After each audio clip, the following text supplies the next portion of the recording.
Welcome back to another episode of Mysterious Knowledge. I'm Punky, And I'm Engkanto.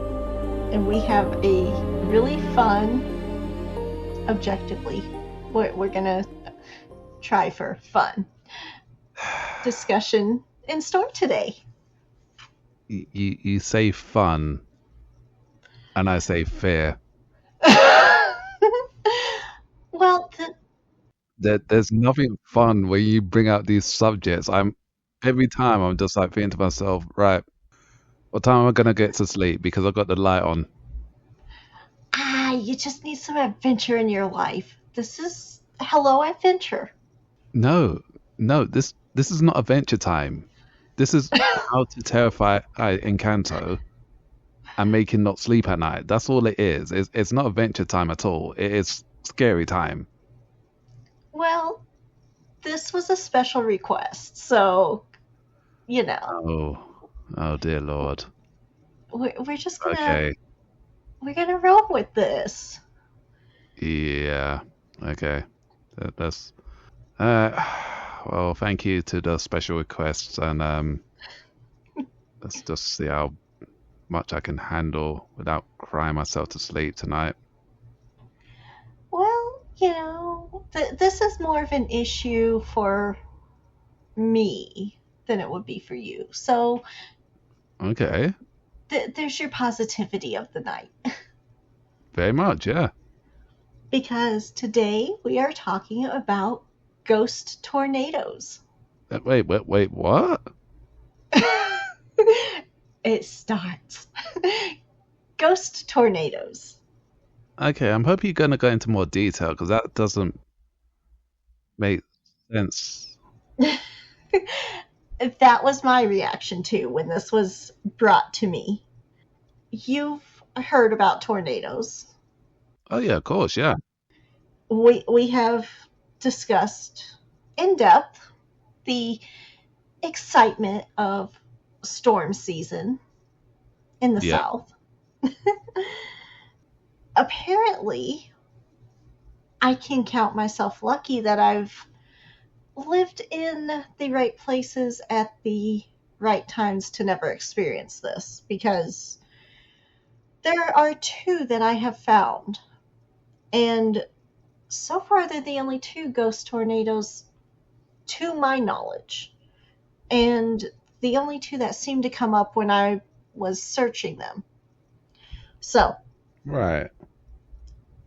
the first one actually happened in 1955. It was a tornado that hit Blackwell, Oklahoma, Okay. May 25th, 1955. Most tornadoes, unfortunately, are very destructive, sudden storms.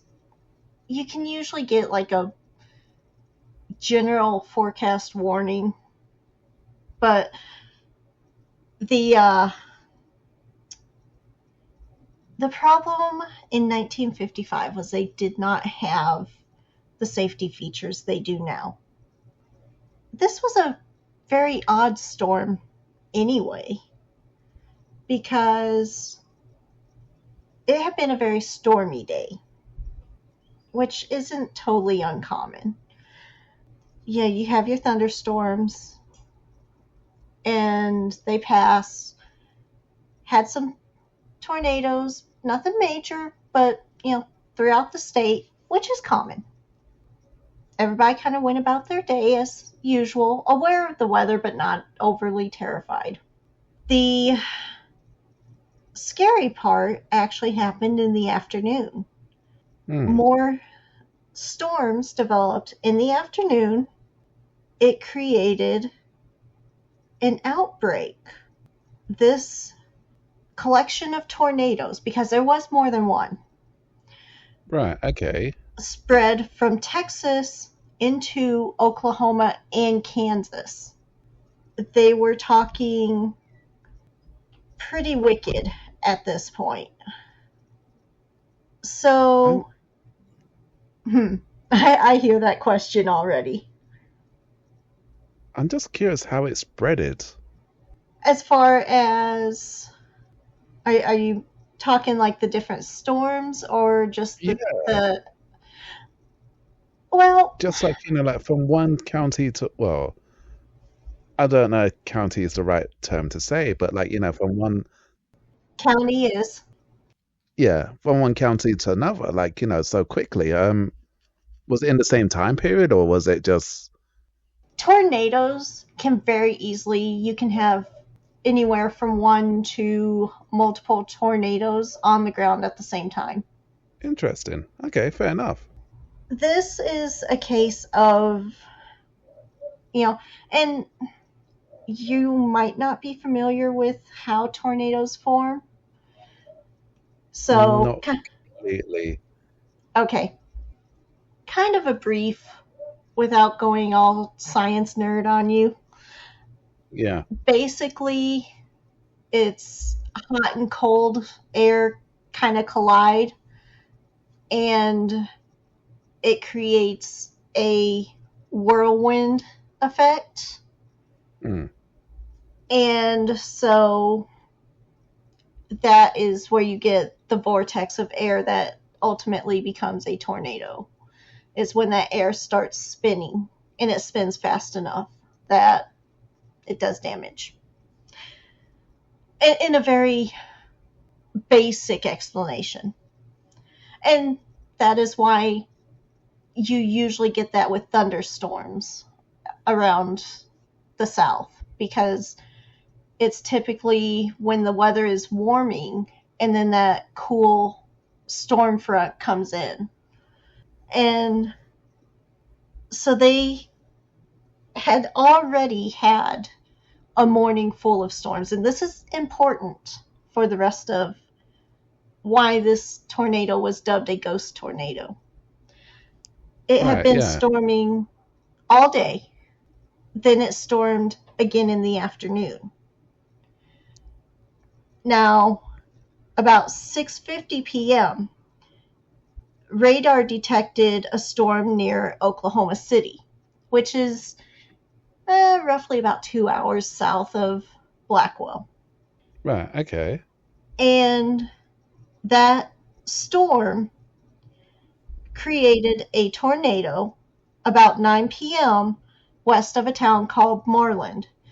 And that's part way between Blackwell and Oklahoma City. Okay. The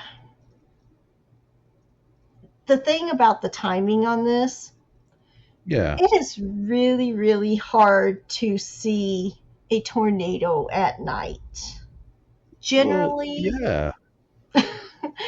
generally you're only going to see it when the lightning flashes. Well, I was gonna say, how are you meant to see it at nighttime exactly? Because obviously, like you said, apart from the lightning that will strike around it and things like that, there's no real way that you can actually see tornadoes really that well, apart from, street lights itself or things like that, if there is any in that time period of the neighborhood, depending where you live, I guess. So I was curious about that. Nighttime tornadoes are notoriously bad because they are so hard to see.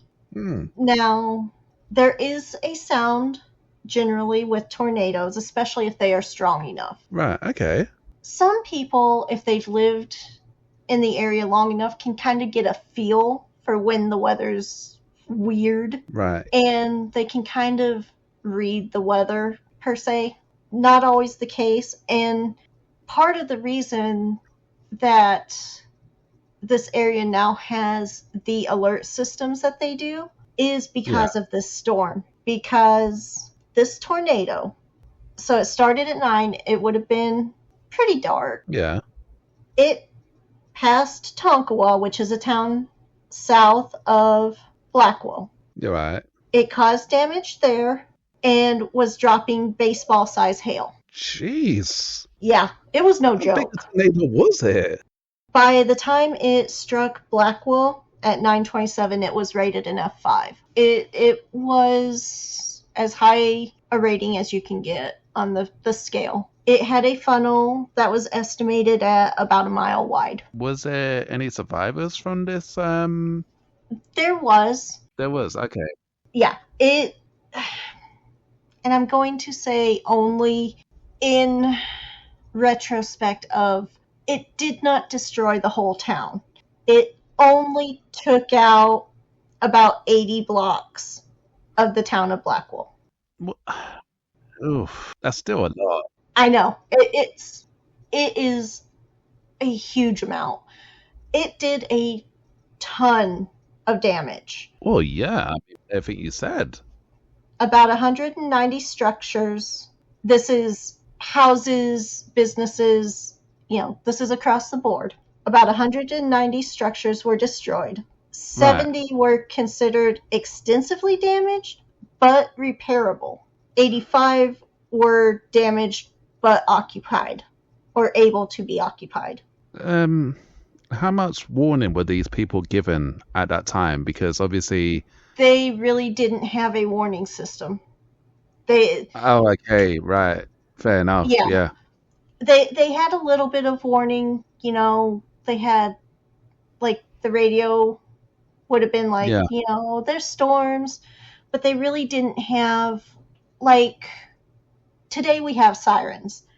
We have yeah. alerts that go out on cell phones, and they didn't Yeah. have that system in place. They didn't even have the sirens at that time. When did they start having that then in place? Because obviously, it's something now that's more common. This started the process in that area. Right. Okay. So, yeah, it was wicked. By all means, yeah. But amazingly, they Hmm. only lost, I think, about 20 people in this tornado. Yeah.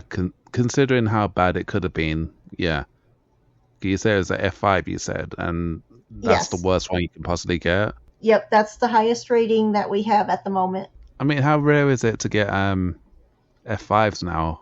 That really depends on the area. Right. Okay. Blackwell Yeah. generally does not get a lot of action, at least not in town. Right. Okay. Blackwell will have tornadoes drop around it a lot, Mm. but generally it veers before it hits town. Right. So it kind of avoids it for some reason. Yeah, this one is famous still. Yeah. Yeah. Yeah, it was wicked. It's still talked about today. The amazing thing, I know I'm glossing over a lot of the damage and but that's not where the focus is of this topic. Okay. Fair enough. That's why, because this was absolutely devastating on Yeah. so many levels. Yeah. I mean, this is just horrible either way. I mean, like to know hit the town, like yeah, 20 people were lost. It may seem like a minor number, but still, I mean, losing life is never good. Well, and Blackwell's not a big town, really. Right. Okay. So it's relatively small. Right. It, I mean, everybody knew everybody, basically, or Right. just Right. about.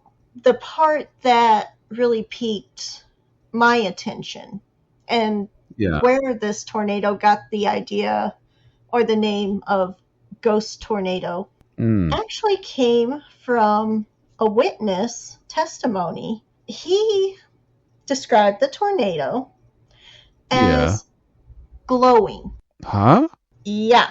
He, in his description of it, said that the tornado was the color of an arc welder, but brighter, and seemed to be turning to the right like a lighthouse beacon. What? How is that even possible? That was my reaction. I'm like, that's not. Somebody was on something. Somebody was scared out of their mind. They were. Right. Yeah. Something. Yeah. That doesn't make no sense. How is that even possible? Come on now. I fell down the rabbit hole, and there's actually another tornado that had the same description. That tornado actually happened 10 years later. Right. It was part of a very similar situation. Yeah. Okay. It was a tornado outbreak that happened April 11th of 1965. It was just a wall of storms hit the Midwest, and it was insane. What year did this happen? This second one? 1965. Right. Okay.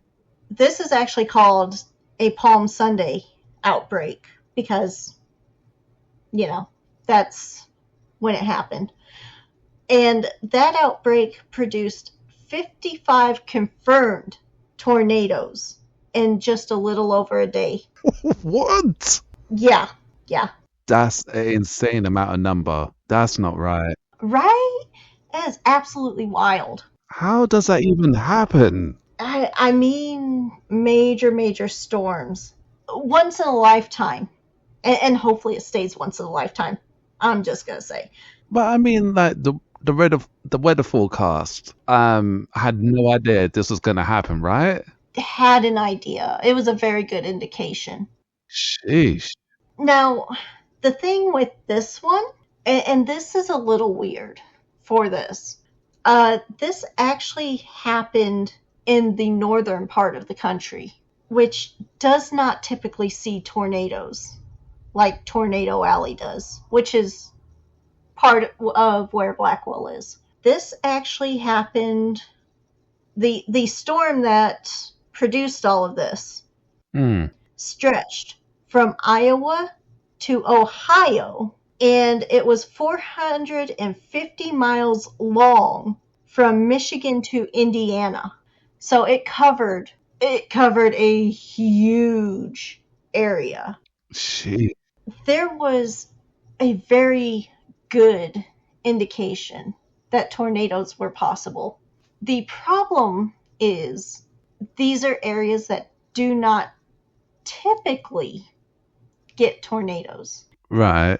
They will get them on occasion, but they're generally more like F2, maybe the occasional F3, Yeah. but not much worse than that, and they typically don't last very long. Growing up in Michigan, I know of 2 tornadoes in my lifetime while I lived there. Right. Okay. One was very small. It actually went between my house and the neighbor's house.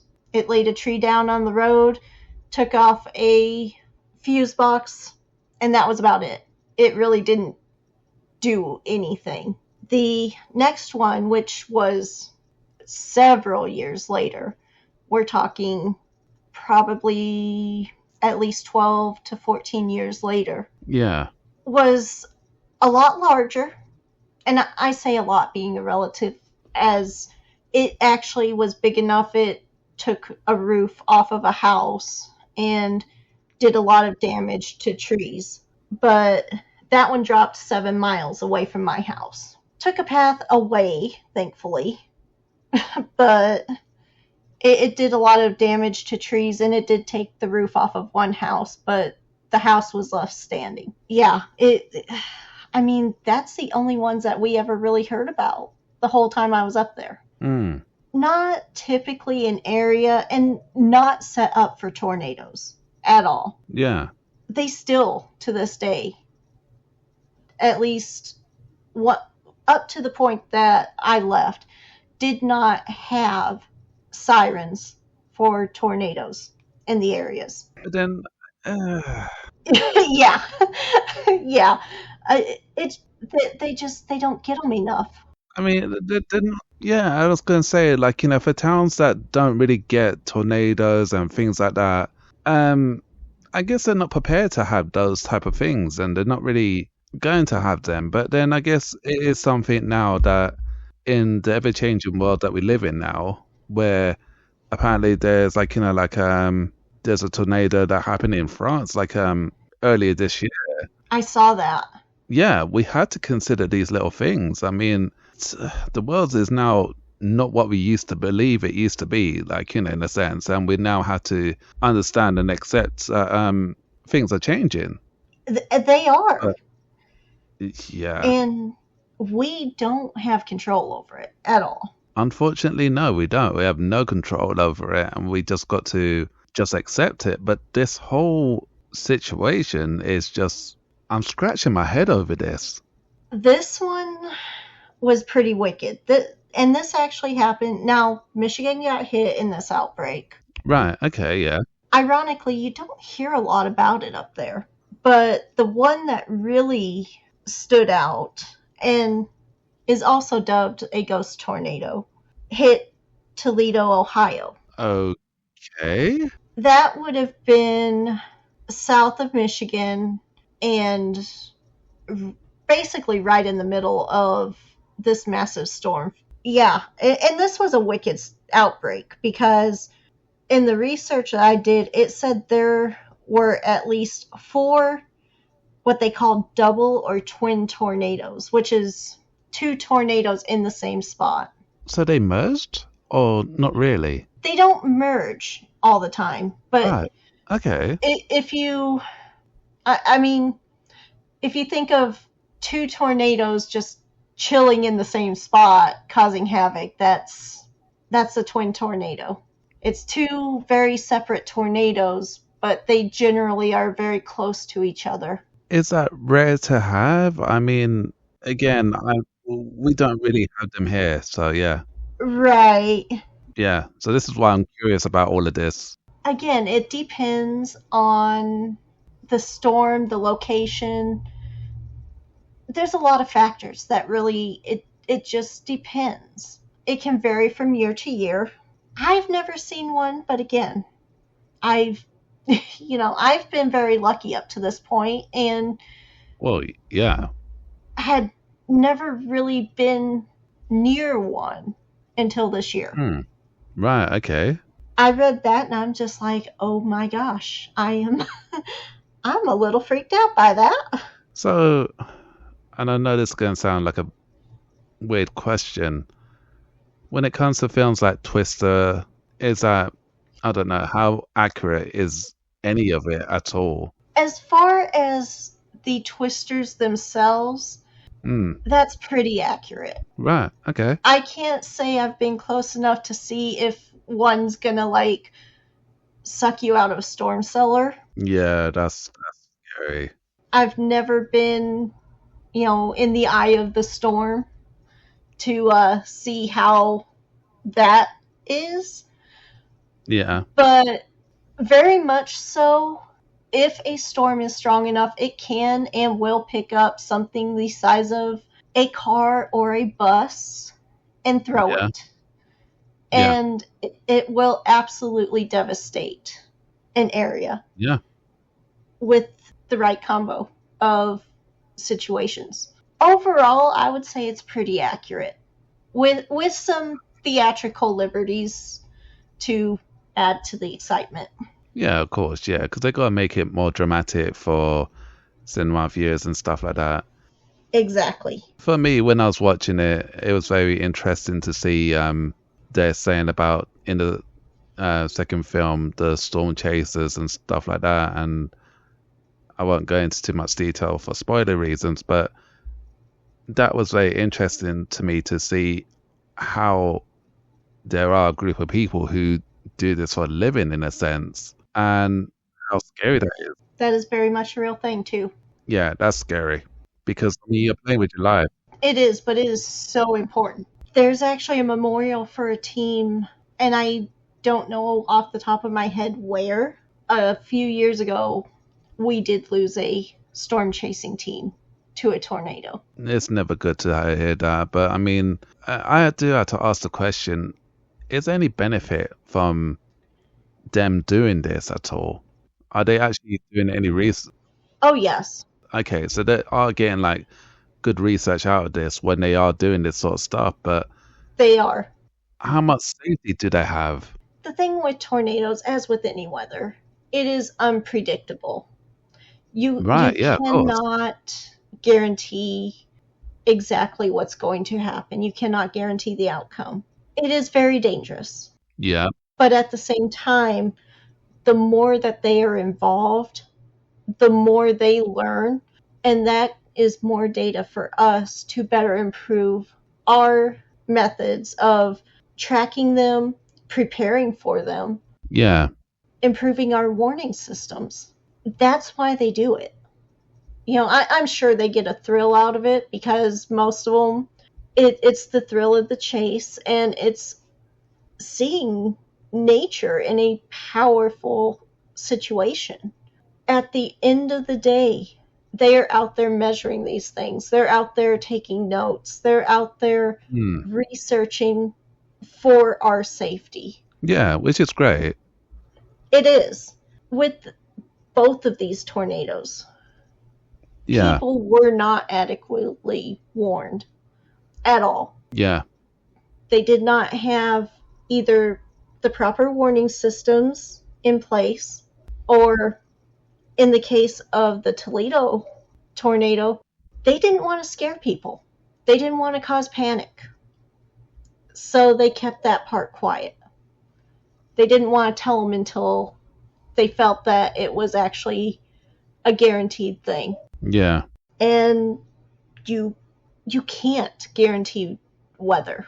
That's the one thing you can't do, and it's unpredictable.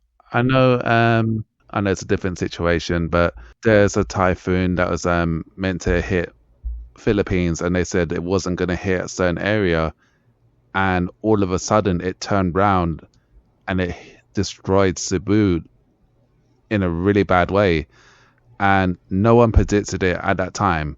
They had no idea it was going to hit Cebu because of the way that it turned, the way that it did. It really left a bad state on the country, and it was just like, oh wow, you know, people had no, this happened within hours. I think when they said like the storm was like now turning over to Cebu, it affected them badly, and it was very devastating to see it. I was very much sad to see how bad it was because I got a friend over there who mentioned it, and I asked like, are you safe? And she said, yeah, like, she's luckily she doesn't live in that type of area of Cebu itself, but it's still very sad to just hear how that happened. It's absolutely terrifying. And tornadoes are a lot of the same way.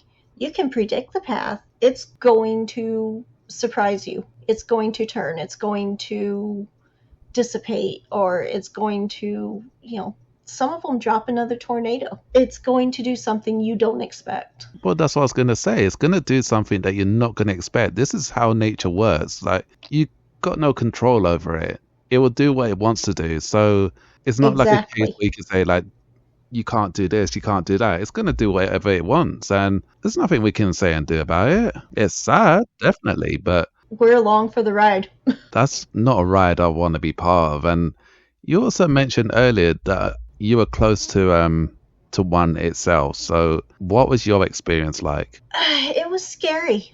Of course, it was kind of a stormy day, but not horrible. And Right. I was aware we were in tornado season. Yeah. Thought the storms had passed. Everything was fine. I Yeah. was going about my day totally oblivious Mm. because I I thought we were good. And I don't actively listen to the news or the radio for storms, which Mm. I probably should, but I just don't. A lot of times I take the idea of I look out the window, I look out the door, I step outside, and that tells me, what the weather is at the moment. Okay. And I just happen to look out the window and I see a funnel. And I'm going, that's close.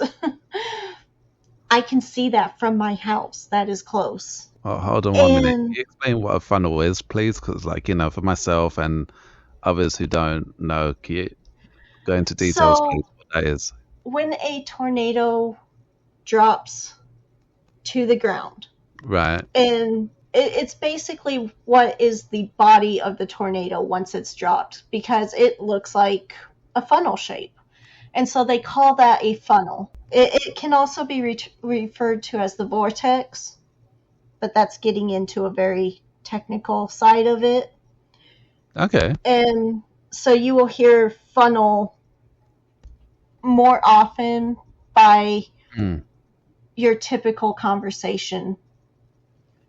Now, if you want to be total science nerd, you know, you can be all science nerdy and be like, oh, that is the vortex. And, But yeah, it's the body of the tornado, essentially. No, fair enough. Yeah, yeah. Okay, that's cool. Yeah, I know we have very much deviated, but it very much goes back to because these are unpredictable, and much like the Blackwell tornado, the Toledo tornado Hmm.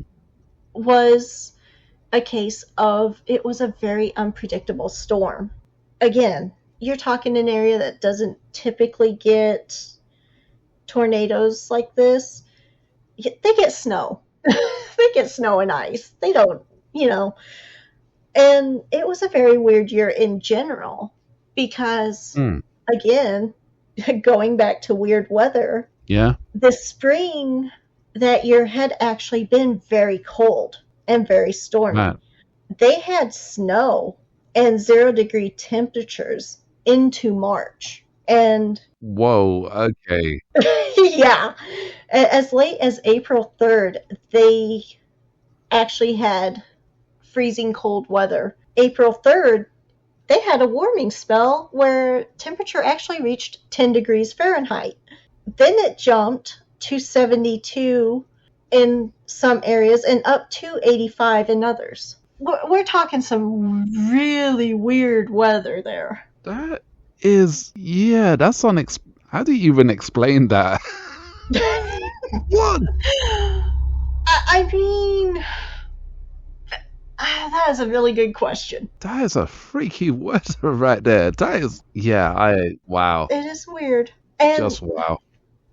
I mean, I've heard some strange weather growing up in Michigan.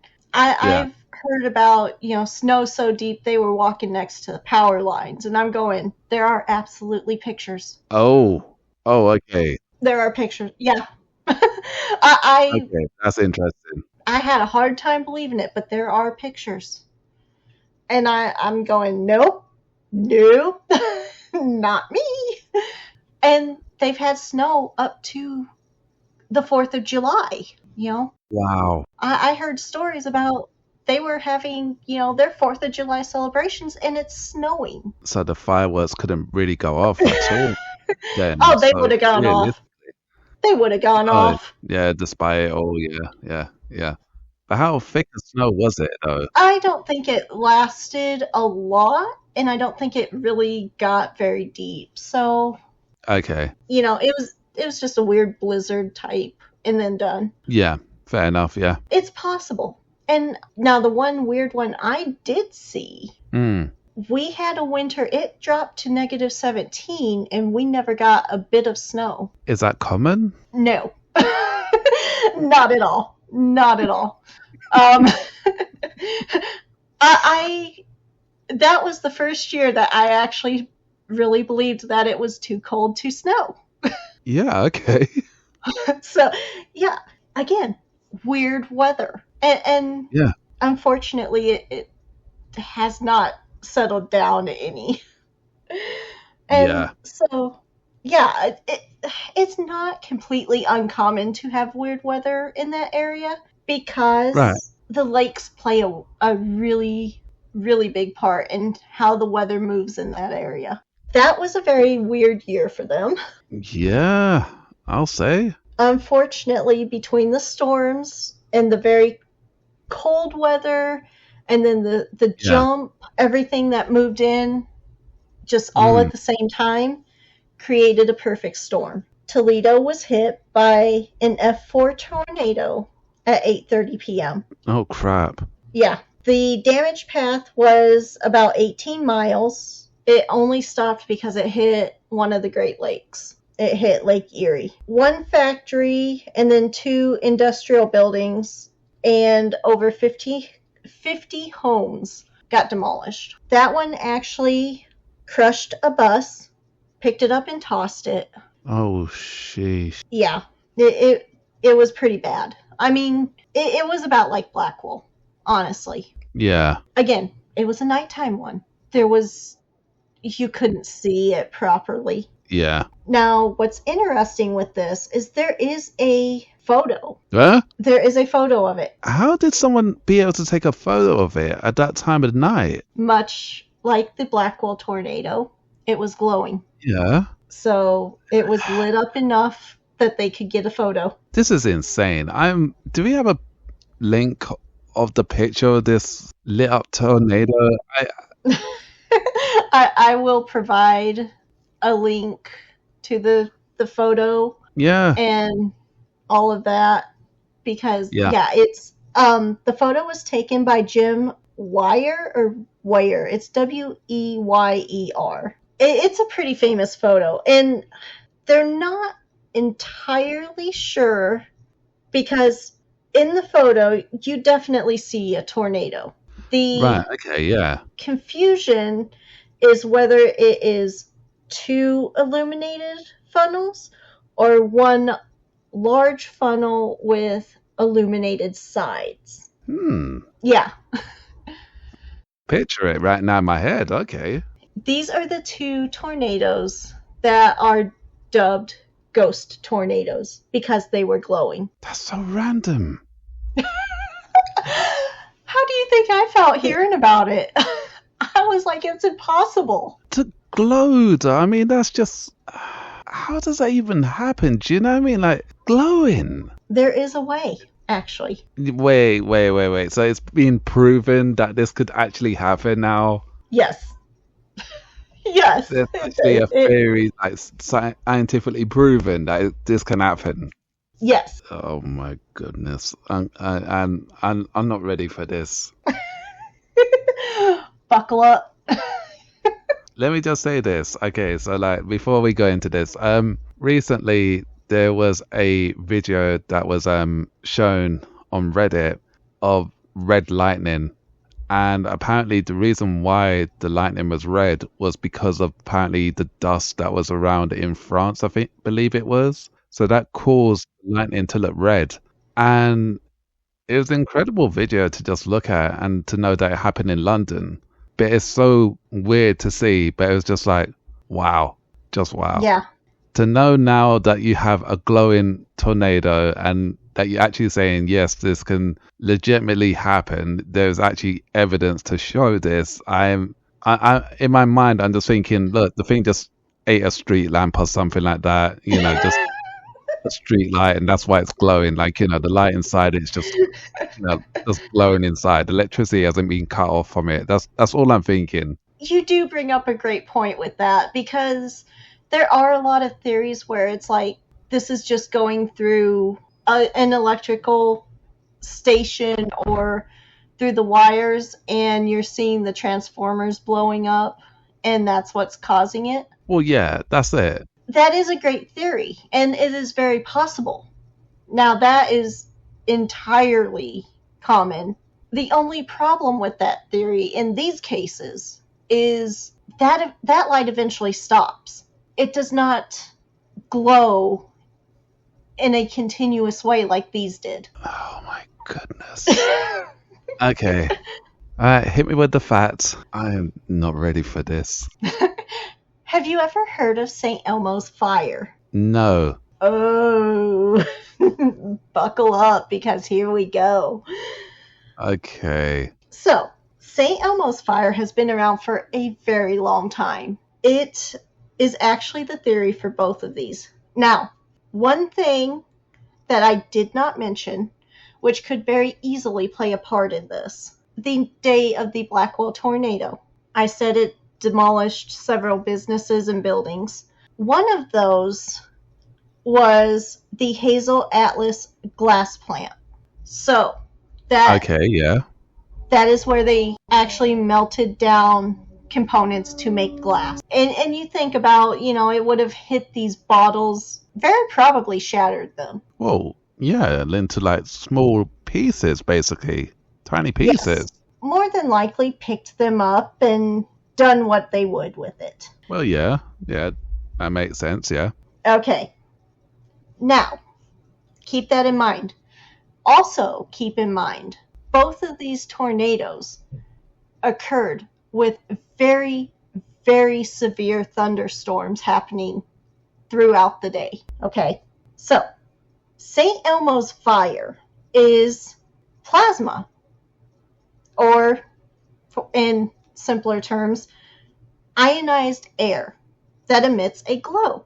It is a corona discharge for, science nerds that just want to deep dive. Basically, what it is, in a very simplified description, it is different levels of ionization in the air, typically caused by storms, that collide together and creates a light effect. I'm trying to picture this in my mind while you're saying all this. Well, maybe this will help. Have you ever seen a lightning rod? Yeah. Okay, perfect. A lightning rod draws electricity from the air. Yeah, of course, yeah. Okay, that is the idea of St. Elmo's fire. Okay. So you're saying this is what was in the glow, causing it to glow? That's a very, very good possibility because you have ionized air being moved around by tornadoes. Right, yeah. You also, especially in the case of the Blackwell tornado, have shattered glass components and particles. So kind of like a reflection of the lightning itself. Not just a reflection, but yes, very true. And actually, had they not happened at night, one great theory would have been that it was that glass particles and components reflecting the sunset. In the case of St. Elmo's fire, it wouldn't necessarily be reflecting it so much as, think about when you break glass, you generally have sharp points, right? Well, yeah, exactly, yeah. You have thousands of little sharp lightning rods inside this tornado. Yeah. And it's spinning in this ionized air, and it's drawing this electricity out of the air. St. Elmo's fire is a lot more common than a lot of people are aware of. Really? Yeah. Okay. When was the last one? I don't have a date on the actual last one, but it used to be very common when you had the sailing ships. It would start on the masts of the sailing ships. And it was... Oh, okay, fair. Yeah, it actually at that time was considered a lucky omen. A lucky omen? Really? Yeah. Yeah, it was thought by the sailors that was protection for them. What kind of protection are you hoping for? I mean, that, they call it St. Elmo's fire, so I'm not going to even try to guess the rationale behind it, but they saw it as a good omen and that they were being protected at that time. Look, I got to be honest. I mean, you call it St. Elmo. I mean, I've got Elmo from Sesame Street in my head, like, now on a pirate ship. Like, and just... Oh, heaven help us, no. Little voice. No. Well, look, I'm sorry, but it's happened now. Like, I just got that little Elmo's voice, like, talking like, oh, Elmo, like, sees like this lightning coming, like, oh my God, poor Elmo. Elmo, be okay. Just be safe, Elmo. Is this the part where you scare me? What? Why am I scaring you? I swear, if I wake up and hear Elmo voices and see strange light, you're getting a text or a call, and I'm going to... we're going to have words. Fine, like, I'll get you a talking Elmo. How about that? No, don't you dare. It'll be a Christmas present. There you go, like a talking Elmo. No. Elmo, hi. There you go. No. It will go in a corner somewhere. I swear it will. You can have one of them or a Furby. Which do you prefer? Honestly, the Furby. I love Furbies. Furby looks too creepy for me. That's all I can say. They have those creepy eyes, and yeah, they look like they follow you around the whole room. You take Elmo, I'll take Furby. Life is good. We'll put Elmo in the tornado, and Elmo can start talking in the tornado. Oh, that would be creepy. That would be creepy. But Elmo's in the tornado. oh, that's horrible.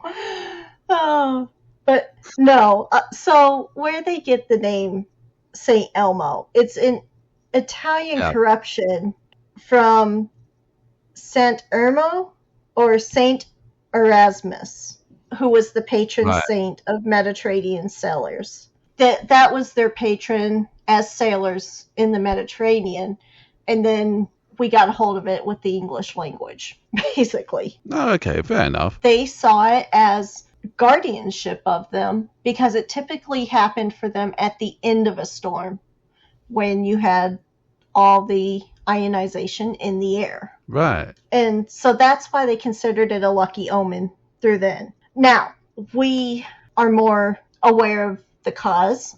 Yeah. And so we have actually, in modern time, seen this on a couple of different types of, for lack of a better term, lightning rods. Specifically, church towers will have this. Yeah. And the wingtips or nose of aircrafts will get this as well. Isn't that dangerous? It can be. Because you are talking about an electronic discharge. Well, yeah, and that's what I'm saying. So, like, when you mention planes and stuff, I'm thinking, well, that's a bit dangerous for the pilot because, I mean, fair enough, it's a freak accident that could possibly happen, but it could still happen. It has happened. Well, my point has been proven then. There we go. I thought about actually using this for another episode, but being on this topic, Yeah, let's stick with it. why not? There was a flight, and Right. they were flying over, I believe, Indonesia. Okay. One of the passengers noticed a glow outside his window on the wings. Yeah. Of course, he's concerned. He calls over the stewardess. She doesn't see anything. It had dissipated, and he wrote it off, basically. You know, it's gone, it's whatever. And then it came back, and it was Oh, stronger. crap. Yeah. By all reports, eventually it got to the point the entire plane was glowing. And they actually did lose power, and they were preparing for a crash landing until they dropped low enough that the discharge dissipated and they were able to regain control of the plane. And they turned around and went to the nearest airport.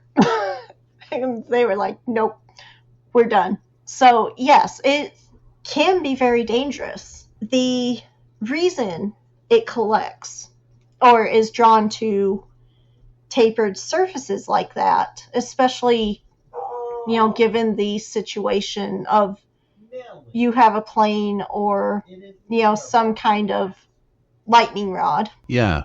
A tapered surface discharges at a lower voltage rate or voltage level. Yeah. So that's why it's drawn to that and it lights up the way it does. Right, okay. Remember the description of the Blackwell tornado was it was blue? Yeah. Fun fact, St. Elmo's fire, because it's ionized air particles, Yeah. our air is nitrogen and oxygen, right? Guess what color they glow? Go on. They glow blue. That's so random.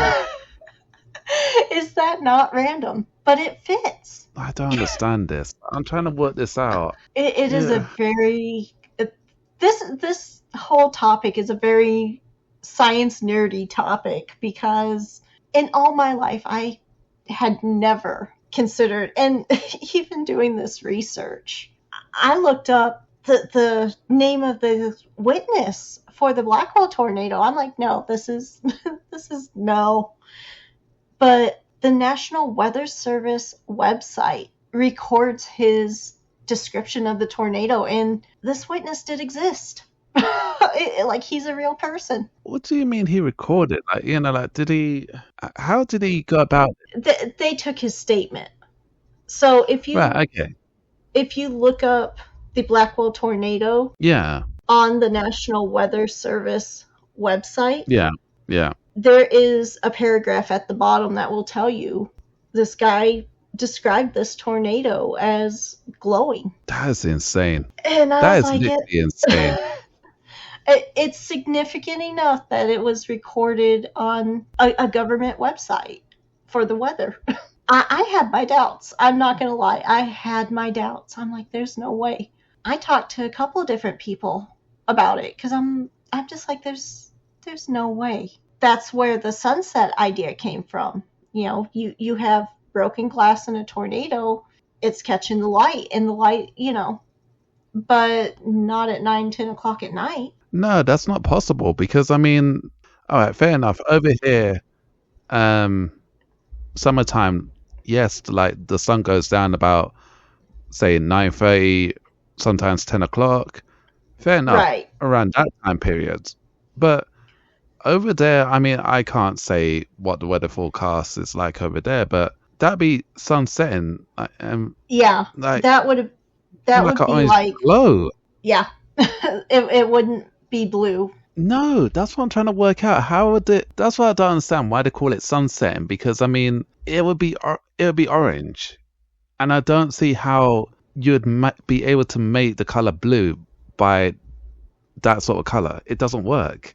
Well, and that's why the only thing that I could find that really made sense and checks all the boxes is St. Yeah, Elmo's Fire. St. Elmo's but, Fire checks every box. You had the thunderstorms, which, but Elmo's red. oh, what am I going to do with you? Ah, You know, you know, one of these I actually days, do. Yep. I know you do. I know you. Just remember, I know where you live. So do I. So do I. Don't worry. Elmo's coming to you. No, I'm telling you, I would rather a Furby. Elmo's gonna give it to you. No, no. Elmo does not need to be delivery service over here. Yep. That's not a Yep. job he needs. It No, definitely is. Yep. he does not work for the mail service. He's not a I postal think worker. I think our listeners would totally agree that you need a talking Elmo now. No, no, I do not. I so do not. All right, but you're saying there's a talking Elmo. Not talking. Oh my goodness. Um, this Saint Elmo thing. Yep. So the best way to think about it, Yeah. if you know what the glow sticks, you snap them and Yeah. they Yeah. light Yeah. up. Definitely. Yeah. Okay. Yeah. So it's going to be like that, but it's because of the air. So you get that glow Right. essentially by the electrons and all of that are floating around that are unbalanced. Like Yeah. you've got electrons and neutrons and all, and I'm not a science geek, obviously, but you've got all of these floating around in vastly different quantities. Right. Yeah. Of course. Yeah. It makes the air unstable, kind of like the electric or electron spheres. You touch it and then all the lightning goes to your fingers. I don't Yeah. know what they're Yeah. called. Okay, it's that same kind of principle, but it's in the air around us. I just can't anymore. The I more just you know, can't. man. We just spent the whole night talking about how weather is unpredictable, how nature is unpredictable, and this is perfect example. Yeah. Complete total example of this. I am curious though. The factory that they're saying the glass factory, Yes, and again, this is completely random. Do we know what color glass was at the factory? Was it just green? Was it clear? I believe it was clear. So Like, yeah, all of the sand particles and whatnot, and all yeah, of the shards of glass, and even despite the color, if it was St. Elmo's fire, you've got a million particle pieces that would have drawn that electric in. yeah, All of that electricity would have been drawn to basically thousands of tiny lightning rods. yeah. And honestly, it's a terrifying thought. Not gonna lie, It that is completely absolutely is. terrifying. Completely. There's nothing like kind about this at all. Like that's just so random. Oh, well, imagine 9:30, 10 o'clock at night, and then you look out your window and you see this giant, glowing, swirling mass of wind coming at you. Yeah, That's a terror on a whole new level. completely. It's not something I'd want to see or be a part of, to be honest with you. Just a regular tornado is pretty terrifying. Yeah. Yeah, when this was proposed to me, I literally I was like, this is out there. This is and I mean, I've studied some out there topics. Never in my life had I heard about a glowing tornado, and I'm like, this is like a home run left field out there. Sadly, it makes perfect sense when you look at it through that scientific lens of we know what lightning rods are, we know how they work, we know that there's electrical charges in the air, we know that certain particles together glow blue. Like, it all fits. And all of that just happens to usually coincide with severe thunderstorms, which both tornadoes were a part of. It's just so random. It is. It really is. I studied these for weeks, looking for everything I could find, going, there's just no way. Imagine my shock when I'm like, oh my gosh, this is very, very real and very possible. The fact that it's real, I mean, the fact that someone was able to take a picture as well. I mean, I'm still amazed that this person was able to take a picture. I mean, to know that he got the camera ready, snapped a picture so clearly of it. And I always swore I'd never be the kind that I'm out on my porch watching tornadoes. I broke that this year because I was out making sure one did not turn the wrong way and decide to come visit any closer than it already was. Right, yeah, yeah. So, but I can speak from experience, provided it's going in the right direction, preferably Yeah, away from you. of course. You just get lucky, and then, yeah, you can get a really great photo. And depending on how fast it's going, you could get several. So it's possible. I don't know that I would want to test that theory with the cameras that they had in 65. Well, that's what I was gonna say. Yeah, There was a little more effort to that back then. I mean, it's not today where you can just pull your camera out of your pocket right. and go click click click and run for the hills. He got lucky. He was in the perfect spot at the right time and had his camera handy. I mean, He and was really lucky. I mean, and also the film was able to be developed and show it clearly enough. yeah, Yeah, I'm grateful to this guy for able to do it. yeah, because I have not seen a picture of the Blackwell tornado where you can say, yes, that is glowing. Right. But this picture, you can see a distinct difference, even in black and white, where it's lit up. It is definitely got light to it. So Do you think there's a way to make it into color? Do you think that picture, or even still, like you wouldn't want to see that in color? I don't want to see it in color. But with technology today, could it be colorized? Absolutely. I would 100% believe that there is a way that it could. Yeah. I don't want to see that. Well, I mean, I was gonna say, who holds the original negative to the film? Does I if would the person's assume still alive? I would assume either him or his family probably have it. Um, Yeah. and it could have been donated to some kind of historical group or museum. Yeah, I was kind of hoping that'd be the case, so they could actually preserve. It's an unbelievable thing to have, and it's history making. Oh, absolutely it is. I mean, these tornadoes in and of themselves, even if they were not glowing, would be Yeah. historical. In Oklahoma, the joke is you do not go to Moore because Moore tends to get all of the tornadoes. And Wow. everybody knows that. I mean, that is something you hear a lot with Mm. tornado warnings. It's always more. It's always more. You don't hear about the area up north of them, you know. And typically, if there is an area north that gets hit, it's out away from town. It's on the Right. outskirts. It's you're not getting right through town. These hit town. They hit subdivisions. They hit, you know, major areas where people gathered. Uh, to be an F4 and F5 level Yeah, is that's pretty bad. that's bad.